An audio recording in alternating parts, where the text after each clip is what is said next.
Today, we'll be discussing parent function attributes. We will be looking at the domain, range, intercepts, and asymptotes of 8 different parent functions. This is TEKS from Algebra 2A. First, we're going to look at the quadratic parent function. The equation for a quadratic parent function is f of x equals x squared. The shape will always be a parabola. This quadratic parent function has a domain of negative infinity to infinity. The range is 0 to infinity. It does have an x-intercept at 0, 0, and it also has a y-intercept at 0, 0.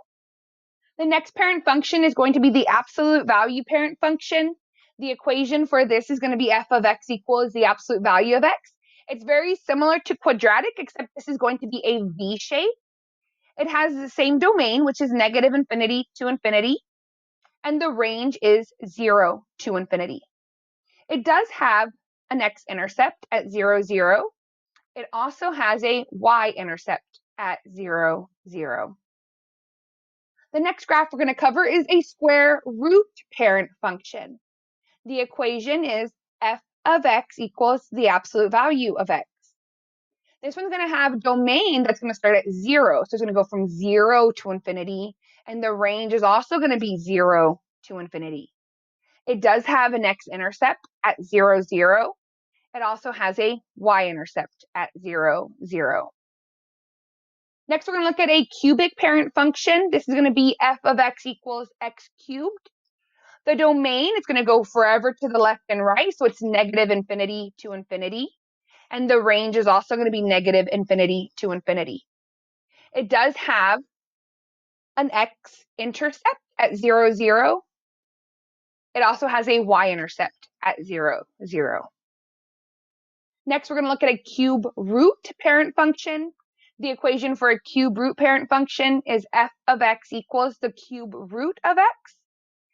It has a domain of negative infinity to infinity, and the range is also negative infinity to infinity. It does have an x-intercept at 0, 0, and that's also the y-intercept of 0, 0. Next, we're going to have a rational parent function. The equation is f of x equals 1 over x. Now, this one's going to be a little bit different for domain and range.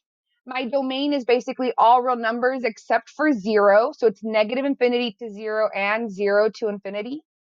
It has the same range. So range is going to have all numbers except for 0. So negative infinity to 0 and 0 to infinity. The reason that it has a break in it is because it does not have any x-intercepts. It's never going to touch the x-axis. It's never going to touch the y-axis because it has asymptotes. So the first asymptote we're going to look at is x equals 0. And the second one we're going to look at is y equals 0. Now we have exponential parent functions. F of x equals b to the x, and b can be any number. In this case, I did a 2 to the x. So no matter what your b value is, the domain for exponentials is going to be negative infinity to infinity. And our range for the parent function is 0 to infinity. Now, it's never going to touch the x-axis, so there is no x-intercept. So that is why we have parentheses in front of the 0. But it does have a y-intercept at 0, 1. So this one does have an asymptote. So y equals 0 means that graph, that parent function, will never touch y equals 0, which is the x-axis. And our last parent function we're going to discuss today is the logarithmic parent function. Our equation for a logarithmic parent function is going to be f of x equals log of x. Our domain for a logarithmic parent function is going to be 0 to infinity. Notice the parentheses on the 0. My range is going to be negative infinity to infinity. It does have an x-intercept at 1, 0. But it does not have a y-intercept because it's never going to cross that y-axis because it does have an asymptote at x equals 0.